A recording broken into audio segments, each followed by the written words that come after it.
Paz seja com todos. Estou aqui para falar de um mistério importante que eu considero importante e eu quero passar para vocês. Fala sobre a costela de Adão.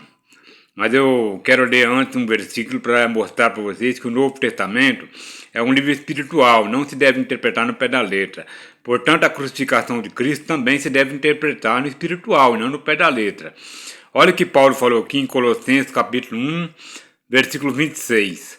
O mistério que esteve oculto desde todos os séculos e em todas as gerações, e que agora foi manifesto aos seus santos.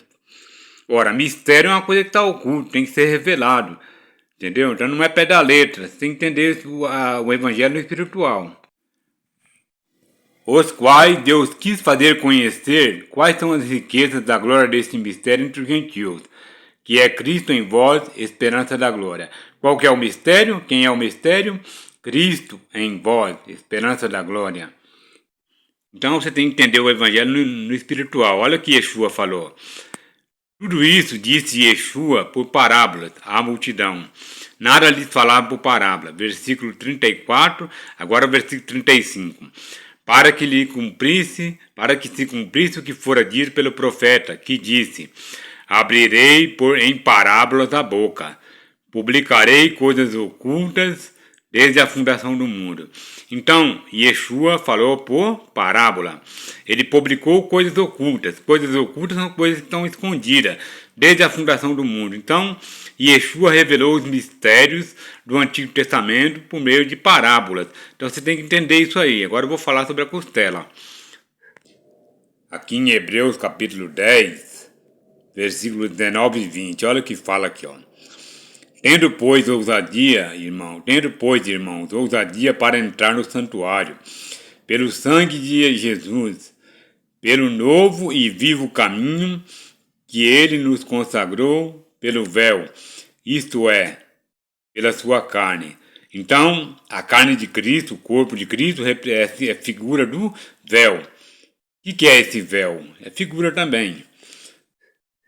Aqui em Mateus capítulo 27, no versículo 50, está escrito assim, ó. Yeshua, clamando outra vez, em grande voz, entregou o Espírito. O que aconteceu com ele depois que ele morreu na cruz? Olha lá.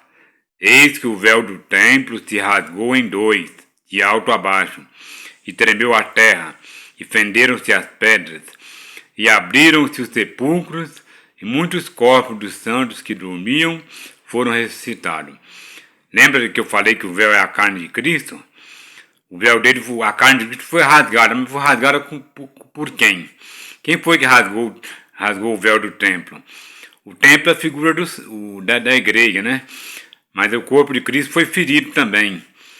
Mas tem um significado espiritual. O que é o véu? Eu falei para vocês. O véu é a carne de Cristo. Foi rasgado, mas quem rasgou a carne de Cristo? Foi o soldado romano. O soldado romano fez o quê? Foi lá, feriu o corpo de Cristo com a espada, depois saiu água e sangue, que é figura. A água é figura o sangue é figura do sofrimento, do tempo que ele pagou de tributo aqui na terra, jejum e oração, sofrimento, a figura do sofrimento. E a água é a palavra. Mas quem foi que feriu Yeshua foi o soldado romano. Quem era o soldado romano? Yeshua foi ferido com maldição. Espada é maldição, a figura da boca, figura de maldição. O soldado feriu Cristo com maldição. Então, quem era esse soldado? O pai dele. Na linguagem literal, o pai biológico de Cristo também feriu Cristo com a espada. Feriu Cristo e a sua mulher, que é a sua esposa, e também feriu a sua igreja. E na linguagem espiritual, quem é o pai? O sacerdote, o sumo sacerdote da igreja, também feriu Cristo com a espada. Então Yeshua foi ferido com uma espada, com maldição. Que maldição é essa? A maldição da lei, a maldição que sai dos lábios. Então Yeshua foi ferido com maldição. Agora, o soldado romano foi lá e furou a costela direita. A Bíblia fala que furou um dos lados, mas na verdade esse lado é o lado direito e era a costela de Cristo. Se você observar, quando você entra dentro de uma igreja católica, você vê o Cristo morto. E se você olhar o Cristo morto lá na cruz, em qual lado tá a espada feriu ele? A costela direita, o lado direito, entendeu? Aqui a história estava se repetindo, porque lá no Antigo Testamento, Adão também teve a costela rasgada, né, cortada. É figura, a história estava se repetindo aqui em Cristo. Adão foi ferido com espada, com um serrote, né? Foi lá, serrou a costela dele, depois nasceu Eva. Interessante que Paulo disse algo interessante. Paulo disse assim: filhinhos, por quem de novo sinto dores de parto, até que Cristo seja gerado em vós, seja formado em vós. Então, isso aí está onde? Lá em Gálatas 4, versículo 19. Então, a espada da lei, a maldição da lei, faz o homem sofrer. Mas é em meio do sofrimento que o homem sente dor. E sentindo dor, se ele persevera em meio às maldições que são lançadas contra ele, essas maldições acabam gerando gerando Cristo dentro da pessoa, gerando Deus dentro da pessoa. Porque Cristo é Deus. Ele tem duas naturezas, natureza como homem e natureza como Deus. Como homem ele era filho, como Deus ele era pai. Então ele foi ferido com maldições. Ele sentiu dores, sofreu, mas Deus foi gerado dentro dele. Então nós também somos gerados pela palavra, como disse o apóstolo Pedro. Olha o que Pedro falou. 1 Pedro capítulo 1, versículos 22 e 23. Purificando a vossa alma na obediência da verdade, para a caridade fraternal não fingida. Amai-vos ardentemente uns aos outros com coração puro, sendo de novo gerados, não de semente corruptível, mas da incorruptível, que é a palavra de Deus, viva e que permanece para sempre. A palavra incorruptível é o Evangelho. Yeshua se manifestou nos 4 evangelhos, Mateus, Marcos, Lucas e João. Yeshua, quando estava morrendo na cruz, que a cruz é a figura da sua carne, né? O corpo de Cristo é a figura da cruz. Ele ficou 6 horas na cruz, ele foi crucificado a hora terceira e ficou na cruz até a hora 9, totalizando o total de 6 horas. Ele ficou 6 horas. Como a cruz é a figura da carne, como eu falei para você, Yeshua falou que publicou coisas ocultas desde a fundação do mundo. Se está oculto, tem que ser revelado. Então, a cruz é a figura da carne. E as 6 horas são as 6 horas que a lei exigia por sacrifício, por resgate das almas. Ou seja, o sumo sacerdote no Antigo Testamento, o papel dele era oferecer sacrifício. Oferecer sacrifício como? Joelho no chão, jejum e oração. Orar e jejuar. Então a lei exigia 6 horas de jejum por resgate das almas. As almas pecavam, iam até o sumo sacerdote, confessavam seus pecados, e o sumo sacerdote ia bater o joelho no chão e ia espiar o pecado das pessoas. E Yeshua fez o mesmo. Quando ele estava sendo crucificado, ele estava orando ali. Cristo, Yeshua, é o Filho. Mas, se você pegar no espiritual, Yeshua é Deus. Como está escrito, no princípio a palavra era a palavra estava com Deus e a palavra era Deus. Ora, se Deus é a palavra, quem era a cruz? Quem é que estava carregando Deus naquele momento, 6 horas de jejum de joelho no chão? Aí tem um mistério, né? Olha o que Cristo falou aqui. Paulo falou em Hebreus capítulo 9, versículo 7. Acredito que foi Paulo que escreveu Hebreus. Olha o que está escrito aqui. O qual, Cristo, está falando de Cristo, o qual nos dias da sua carne, oferecendo com grande clamor e lágrimas, orações e súplicas ao que o podia livrar da morte, foi ouvido quanto ao que temia. E ainda que era filho, aprendeu obediência por aquilo que padeceu. Então, Cristo padeceu as maldições, mas ele fez o que quando ele foi amaldiçoado? Ele foi bater o joelho no chão, ele foi orar, oferecer clamor e e lágrimas. Ele chorou bastante para que a espada da lei não destruísse ele, não matasse ele. Então, quem não ora não tem condições de vencer a espada, a maldição. Então nós temos que vencer as maldições de quem? Dos líderes, dos falsos profetas, as maldições dos nossos pais que se lançam contra nós, as maldições dos que estão no mundo. E para vencer essas maldições é só com grande clamor e lágrimas.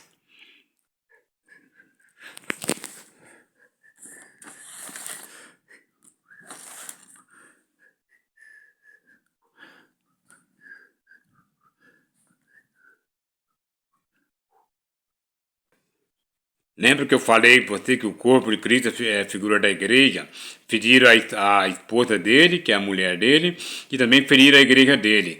Vou mostrar para vocês que o corpo de Cristo é o templo do Espírito Santo, que é a igreja. 1 Coríntios capítulo 3, versículo 10. Não sabeis vós que sois o templo de Deus e que o Espírito de Deus habita em vós? Se alguém destruir o templo de Deus, Deus o destruirá, porque o templo de Deus que sois vós é santo. Então, o templo de Deus é o quê? A igreja. E tem que ser santo para os mistérios ser revelados. Lembra que Paulo falou? Os mistérios foram revelados ao santo. Ao santo quem? Ao templo santo, que é a igreja. Então, lá no Antigo Testamento, lá no Novo Testamento mesmo, o soldado romano bateu em Cristo com a cana, não é? O que é a cana? A cana é figura também da palavra, da boca. A espada é a boca, a palavra é a boca. A boca do homem que profere muitas vezes maldições contra o inocente, contra o justo. Se alguém destruir o templo de Deus, Deus o destruirá. Então, se você estica a língua contra um homem de Deus, Deus vai destruir você, porque você está destruindo o templo de Deus. Se você amaldiçoa alguém, você será destruído por Deus, porque Deus comprou a pessoa na cruz do Calvário para que as pessoas pudessem ser dele. Então nós não podemos amaldiçoar ninguém. Temos que viver a palavra, guardar o Evangelho. Então o Evangelho é um livro espiritual. Yeshua, quando falou, entrai pela porta estreita, porque apertado é o caminho que leva à vida, ele foi revelar isso aí lá em João 10, versículo 9, quando ele disse, eu sou a porta. Então o Evangelho é um livro cheio de mistério. Você tem que correr atrás, você tem que buscar o conhecimento. Por isso que Deus disse, meu povo perece por falta de conhecimento. Porque não busca conhecimento, é enganado pelos falsos profetas.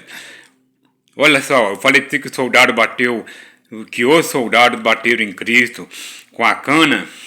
O soldado romano feriu ele com a espada, e os soldados foram lá e feriram ele com a cana. Olha só, Apocalipse capítulo 11, versículo 1, fala das duas testemunhas. E foi-me dado uma cana semelhante a uma vara. E foi-me dado uma cana semelhante a uma vara. E chegou o anjo e disse, levanta-te e mede o templo de Deus. Quem é o templo de Deus? A igreja. E o altar e os que nele adoram. Então, a cana para medir, bateram em Cristo com a cana. A cana é o que? A palavra. E para medir, se você tem a palavra da boca, que saiu do soldado, se o soldado bateu em Cristo com a cana, então a cana é a palavra que sai da boca. Mas a cana também pode ter figura da palavra de Deus. Bateram em Cristo com a palavra de Deus. Levanta e mede a cidade de Deus e o templo, o altar. Então o templo de Deus é quem? A igreja. Então, nós não podemos ferir as pessoas com maldição como fez o soldado. Com a cana bateu em Cristo. A cana é a palavra da boca que saiu a palavra que saiu da boca dele contra Cristo. Ele esticou a língua contra Cristo. E a cana também pode ter figura da palavra de Deus. Então você tem que entender a Escritura Sagrada. Hoje em dia, tem líderes que ficam amaldiçoando as pessoas que estão no mundo, pessoas do mundo, que não conhecem a Deus. E a pessoa que não tem cobertura espiritual, não tem comunhão com Cristo, acaba sendo vencida pela maldição. Mas aquele que é fiel a Deus acaba escapando das maldições, por quê? por causa do jejum e da oração. Entendeu? Por isso que João disse: aquele que é nascido de Deus não peca, e o que de Deus é gerado conserva-se a si mesmo, e o maligno não lhe toca. Então quem é santo conserva-se a si mesmo, não é vencido pela espada, pela maldição. Olha que Isaías falou de Yeshua. Verdadeiramente ele tomou sobre si as nossas enfermidades, e as nossas dores levou sobre si. E nós o reputamos por aflito, ferido de Deus e oprimido. Mas ele foi ferido pelas nossas transgressões e moído pelas nossas iniquidades. O castigo que nos traz a paz estava sobre ele, e pelas suas pisaduras fomos sarados. Então Cristo levou o quê? As maldições da lei, ó. Ele tomou sobre si as nossas enfermidades. Ele foi ferido com enfermidade, com as maldições da lei. As maldições da lei pegou a Cristo, mas não venceu ele, não derrotou ele. Por quê? Porque ele era santo, ele era justo. Então, muita gente não sabe, mas Cristo ficou enfermo, ficou doente por causa das maldições. Mas ele não pecou, ele não caiu em transgressão. Olha o que está escrito aqui, ó. Ó, ele ficou enfermo. Aqui em Isaías mesmo 53, versículo 10, olha lá. Todavia ao Senhor agradou o moeiro, fazendo-o enfermar, quando a sua alma se puser por expiação e do pecado, verá sua prosperidade. Então Yeshua ficou enfermo por causa das maldições, por causa da espada. Porque o Senhor agradou o moeiro, fazendo-o enfermar. Ele ficou enfermo, mas a sua alma se pôs por expiação. Ou seja, ele sofreu com as maldições, mas ele se pôs de joelho para expiar o pecado do povo. Joelho, ficou 6 horas na cruz. Então eu digo para você não interpretar o Antigo Testamento também no pé da letra, porque é espiritual. Quando eu falo que Yeshua morreu, que ele sofreu as maldições, isso é espiritual, não é você não pode pegar a Bíblia no pé da letra. Então você tem que entender o seguinte: eu, no meu ponto de vista, Yeshua não morreu na cruz, ele morreu esquartejado. Ali é a figura da carne dele, a cruz é a figura da carne dele, e Yeshua é a palavra, Deus. Então, Yeshua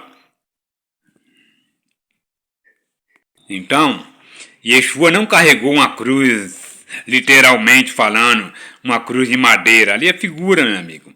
É a carne dele. Ele levava a cruz todo dia para o altar, para orar e jejuar pelo povo. Por que eu digo isso? Porque se ele levou as maldições da lei na sua carne, o que está escrito na lei? Na lei está escrito assim: o teu olho não poupará. Ora, se não poupar o olho do Messias, como é que pode um homem cego carregar uma cruz? Cego fisicamente carregar uma cruz? Não tem como, é espiritual. E depois que Yeshua morreu, o que aconteceu? Colocaram soldados lá na porta do túmulo para vigiar o túmulo, que é figura. Aqui em Gênesis capítulo 3, versículo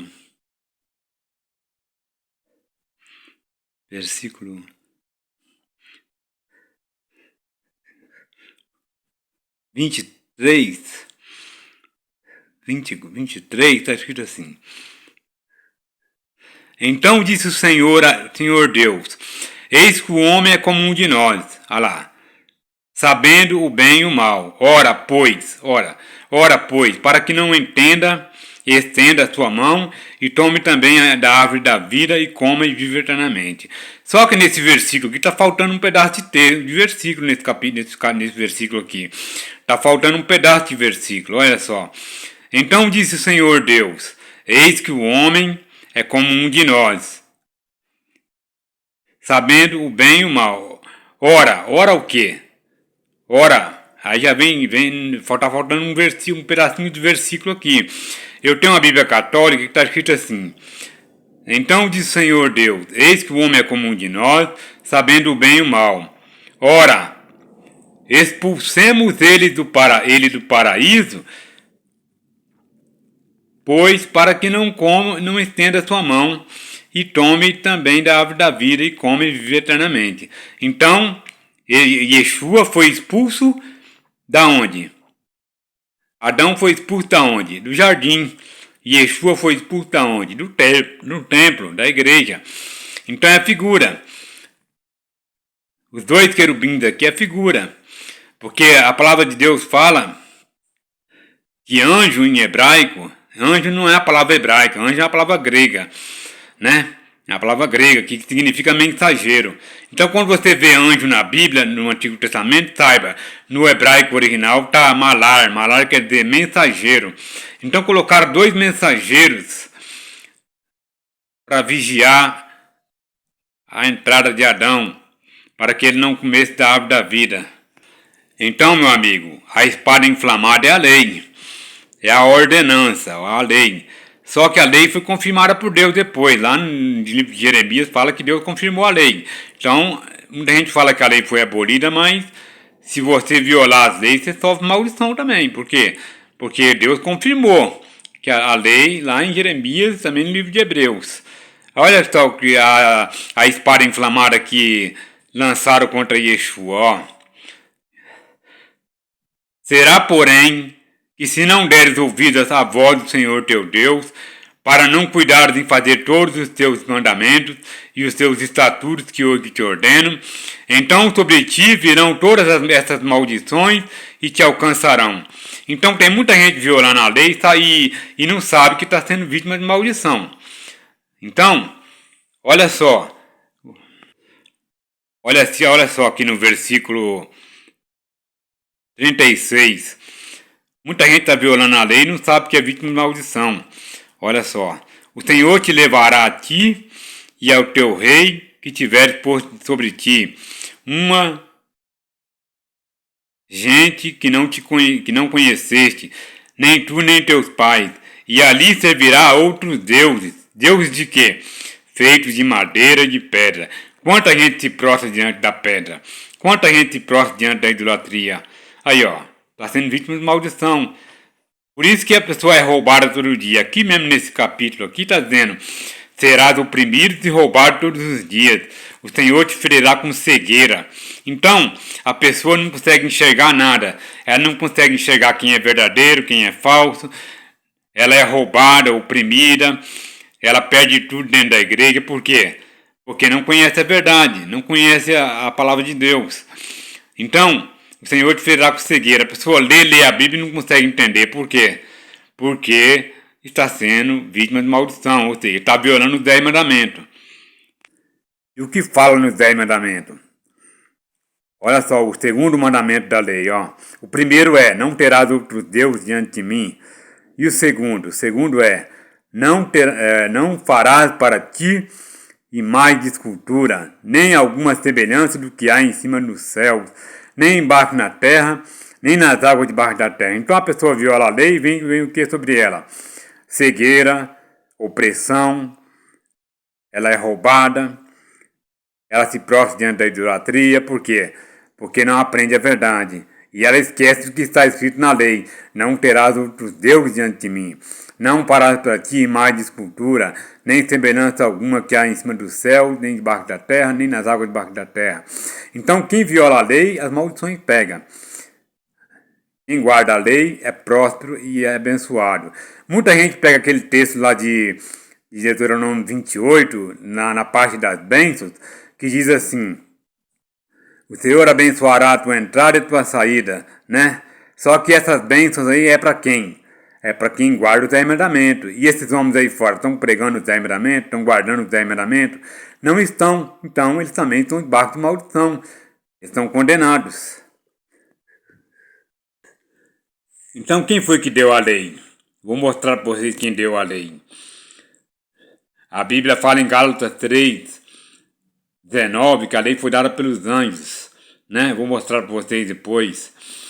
Mas aqui está em Hebreus capítulo 3, capítulo 9, versículo 3, está escrito assim: mas depois do segundo véu estava o tabernáculo, que se chama Santo dos Santos, que é figura, e tinha um incensário de ouro, e a arca do concerto, coberta de ouro toda em redor, que estava um vaso de ouro, que continha o maná, que é figura, e a vara de Arão. O que é a vara de Arão? A boca de Arão. O que é a boca de Arão? A lei. Quem foi que deu a lei? Quem foi o anjo que apareceu para Moisés lá na sarça? Era Arão, é figura. Anjo é mensageiro. Arão que deu a lei. E quem era a sarça? Figura. Arão que deu a lei, ó. A vara de Arão. A vara de Arão é a lei, é a boca de Arão, que tinha florescido, e as tábuas do concerto, que é os 10 mandamentos. Entendeu? Então é mistério isso aqui. Hoje em dia as pessoas não entendem isso. Mas eu vou mostrar para vocês que foi os anjos que deram a lei. Gálatas 3, versículo 19. Olha aqui o que está escrito. Eu falei que era um anjo que estava lá na sarta. Ó. Logo, para que é a lei? Foi ordenada por causa das transgressões, até que viesse a posteridade, a quem a promessa tinha sido feita, e foi posta pelos anjos na mão do medianeiro. Ora, o medianeiro não é de um só, mas Deus é um. Então, meu amigo, é espiritual. A pessoa pega no pé da letra e pensa que foi o próprio Deus que apareceu lá na sarça. A Bíblia fala em João 1, versículo 18, que Deus nunca foi visto por alguém. O Filho unigênito que está no seio do Pai, este o fez conhecer. Conhecer quem? O Pai. Então, é espiritual. Então, eu disse para você, muita gente fala que o 10 mandamentos foi abolido. Na verdade, o que foi abolido foi a lei das 2 primeiras tábuas de pedra. Lá continha os 10 mandamentos também, mas foi abolido. Por quê? Porque o povo se prostrou perante o bezerro de ouro. Aí Deus foi lá e Moisés foi lá e quebrou as tábuas de pedra, quebrou a primeira aliança. Aí vem as 2 últimas tábuas de pedra, que é a figura da nova aliança. E nessas 2 últimas tábuas de pedra também continha os 10 mandamentos. Então nós temos que guardar os 10 mandamentos, porque foi confirmado por Deus. Agora eu vou ler uma passagem aqui para vocês de Mateus capítulo 21, versículo 1. Porque o reino dos céus é semelhante a um homem, pai de família, que saiu de madrugada a salariar seus trabalhos. Não é esse, não. Perdão, estava lendo o texto errado, mas eu vou confirmar agora para vocês. A parábola dos lavadores maus. Eu falei para vocês que Yeshua foi expulso do templo, e eu vou mostrar para vocês. A parábola dos lavadores maus. Eu vou só ler e explicar alguma coisinha. Ouvi ainda outra parábola. Houve um homem pai de família, que plantou uma vinha, e circundou-a a um valado, e construiu nela um lagar, edificou uma torre e arrendou-se a uns lavradores e ausentou-se para longe. O pai de família é figura de Deus, né? A vinha é a igreja e os lavradores é figura dos sacerdotes, que é figura. E chegando o tempo dos frutos, enviou seus servos aos lavradores, para receber seus frutos. E os lavradores, apoderando-se dos servos, feriram um, mataram o outro e apedrejaram o outro. Ou seja, os lavradores, sacerdotes, fizeram o quê? Apedrejaram, amaldiçoaram, feriram, esticaram a língua, né? Figura. Depois enviou outros servos em maior número do que os primeiros, e eles fizeram o mesmo. E por último enviou-lhe o seu filho, dizendo: terão respeito a meu filho. Mas os lavradores, vendo o filho, disseram entre si: este é o herdeiro, vinde, vamos matá-lo e apoderemos-nos da sua herança. E lançando mão dele, o arrastaram para fora da vinha, lá, expulsaram ele do templo. E mataram ele com o quê? Com maldição. Quando, pois, vier o senhor da vinha, que fará aqueles lavradores? Dizem-lhe eles: dará afrontosa morte aos maus, e arrendará a vinha a outros lavradores, que a seu tempo lhe deem frutos. Disse Yeshua: não leste nas Escrituras? A pedra que os edificadores rejeitaram, essa foi posta por cabeça do ângulo. Pelo Senhor foi feito isso, é maravilhoso aos seus olhos. Quem era a pedra? A pedra que é Cristo. E quem eram os edificadores do templo? Os edificadores do templo eram os lavadores maus, os sacerdotes, porque templo é igreja. Então os sacerdotes feriram Yeshua, mataram Yeshua com a maldição, expulsaram ele do templo, ele perdeu a vida, perdeu os lugares celestiais, perdeu a comunhão com o corpo eclesiástico. Aí, o que aconteceu? Feriram ele com maldição. Ele morreu espiritualmente. Depois ressuscitou ao terceiro dia. Que é figura também, não é pé da letra. Os lavradores são quem? Os lavradores são os sacerdotes do templo. Você pega uma pedra, coloca ela em cada um em seu devido lugar, até você construir um templo, uma igreja. Os lavradores queriam a igreja para eles, não queriam que Deus levantasse outro melhor do que eles para governar o rebanho. Então, como eu falei para você, a crucificação espiritual, a cruz é a figura da carne, e às 6 horas era o tempo que Yeshua ficou pendurado no madeiro, ou seja, que ele ficou orando pelo povo. Então é espiritual, mas tem um mistério. As mulheres também estavam ao pé da cruz, e também ao pé da cruz estavam João. As mulheres é figura das igrejas. As igrejas também estavam orando para que Cristo não morresse pela espada. E também João, que é a figura dos profetas. Os profetas também daquela época estavam orando para que Yeshua não morresse na cruz. Não morresse pela maldição da espada, perdão. Então a figura. Então eu pergunto para você. Você sabia que Yeshua muitas vezes abandonou a cruz? Olha só o que fala aqui em Lucas, Mateus, capítulo 27, versículo 32. E quando saíam, encontraram um homem sirineu, chamado Simão, a quem constrangeram a levar a cruz. Então, convenceram ele a carregar a cruz. Entendeu? Porque Cristo não estava conseguindo mais, depois ele sofreu com tantas maldições, o que aconteceu? Que ele desistiu muitas vezes de orar, de continuar carregando a cruz, de ficar 6 horas orando pelo povo. Mas Deus, os sacerdotes constrangeram Simeão a carregar a cruz. Então, é figura. A mulher é figura das igrejas e João é a figura dos profetas. Muita gente não entende a escritura por quê? Porque as escrituras foram torcidas. Torcidas por quem? Pelos tradutores. Por quê? Para que o homem não entendesse que a história iria se repetir. Adão era o primeiro Cristo, depois a mesma coisa aconteceu com José, depois a mesma coisa aconteceu com Moisés, depois a mesma coisa aconteceu com Yeshua, e eles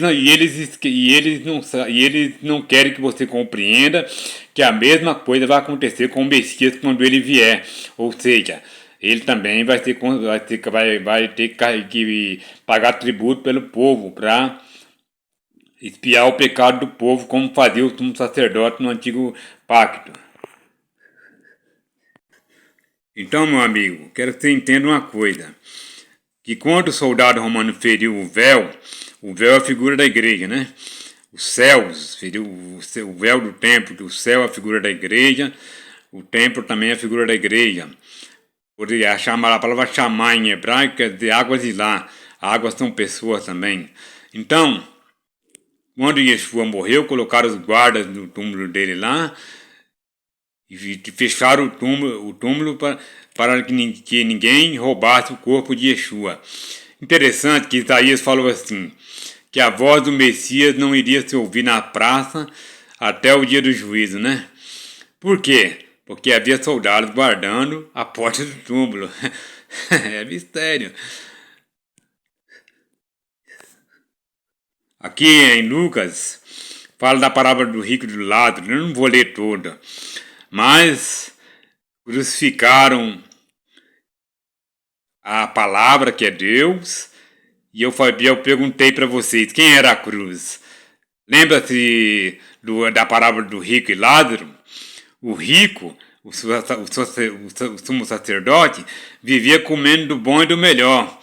Mas o pobre, que era Lázaro, o mendigo, que era Lázaro, que era a cruz, que ficou 6 horas lá de joelho, carregando a palavra. Quem era o rico? O rico era o sacerdote, o sumo sacerdote. E quem era Lázaro? Lázaro era um mendigo. Vou ler só um pedacinho só.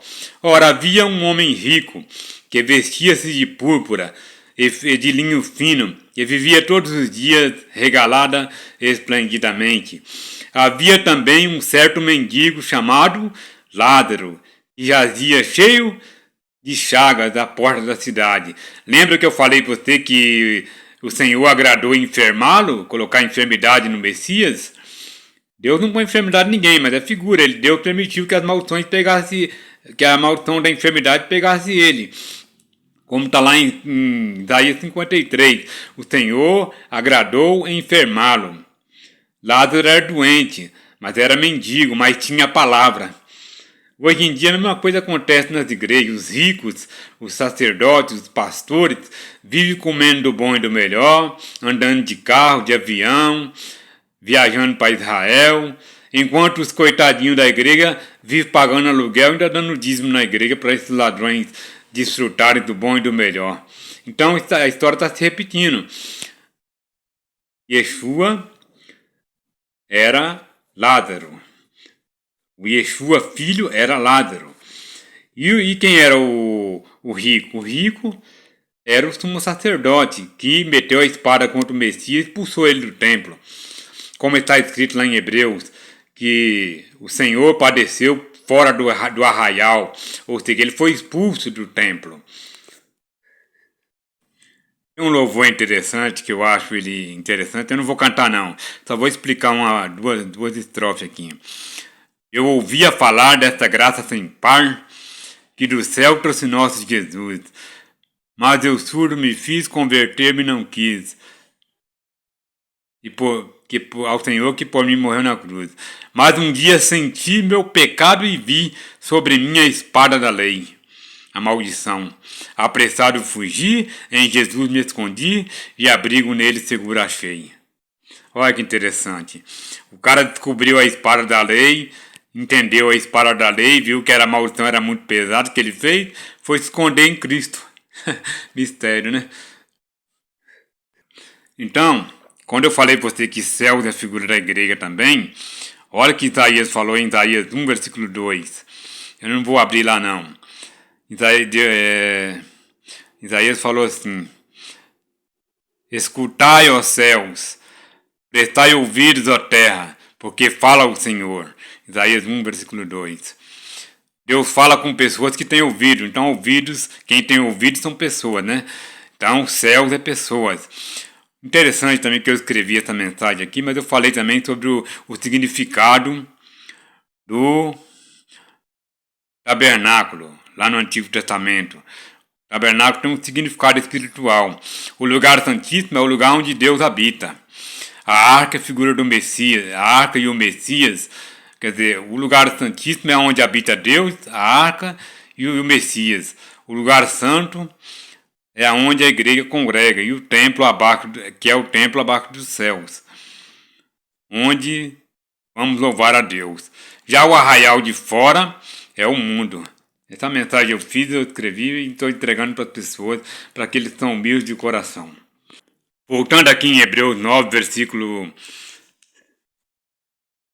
Hebreus capítulo 9, versículo 5, está escrito assim: sobre a arca havia os querubins da glória, que faziam sombra do propiciatório, as quais coisas não falaremos agora particularmente. Olha só, o que é a arca? A arca é a figura da igreja. Os querubins são as duas testemunhas que havia sobre a arca, sobre a arca, que faziam sombra do propiciatório. Lembra que lá no Antigo Testamento, Moisés, quando batia o joelho no chão, ele só orava quando o sol se punha? Ele estava fazendo sombra de Adão. E os dois querubins, as duas testemunhas, faziam sombra do propiciatório, que é Cristo. O propiciatório aqui é Cristo. Então o Moisés orava, os querubins oravam, e Yeshua também orava. Você pode ver que Jesus, não foi crucificado sozinho. Havia dois querubins do lado dele. Entendeu? 2 querubins do lado dele, orando e jejuando pelo povo. 6 horas. Porque está escrito na lei, pela boca de 2 ou 3 testemunhas, toda a palavra fosse confirmada. Então o evangelho foi confirmado pela boca de 2 ou 3 testemunhas. Agora eu pergunto para você, o que havia dentro da arca? As tábuas do concerto, não é? E o que havia escrito nas tábuas do concerto? Os 10 mandamentos. Ora, se a arca é a igreja e dentro da arca tem que estar os 10 mandamentos, as 2 tábuas do concerto, então nós temos que guardar os 10 mandamentos. A nova aliança, lá no Antigo Testamento, é figura das 2 últimas tábuas de pedra, porque lá nas 2 últimas tábuas de pedra foram escritos também os 10 mandamentos. As 2 primeiras tábuas foram abolidas. Moisés quebrou, mas as 2 últimas não. Amém, irmãos? Eu vou cantar um louvor em hebraico aqui e vou encerrar, porque já falei muita coisa, mas não dá para explicar muito detalhadamente, porque eu não tenho muito tempo. Eu tenho tempo, mas aqui em casa é muito complicado pregar o evangelho, porque muitas pessoas me incomodam, pedem me ajuda, então eu preciso remir o tempo. Vou ler o Salmo, vou cantar o Salmo 118, do versículo 26 até o versículo 29 em hebraico. Baruch haba Beshem Adonai Beranu Hem Mi Beit Adonai Adonai Vayaelanu Idru Hagbavotim Ad Karnot Hamidbear Eliata Veodekam Elohai Aromemeka Hodu Ladonai Kitov Ki Leolam Hadom Hodu Ladonai Kitov Ki Leolam Hadom. Amém. Deus abençoe a todos. Quando eu tiver uma oportunidade melhor, eu vou esclarecer melhor o que eu falei hoje. Amém? Paz seja com todos.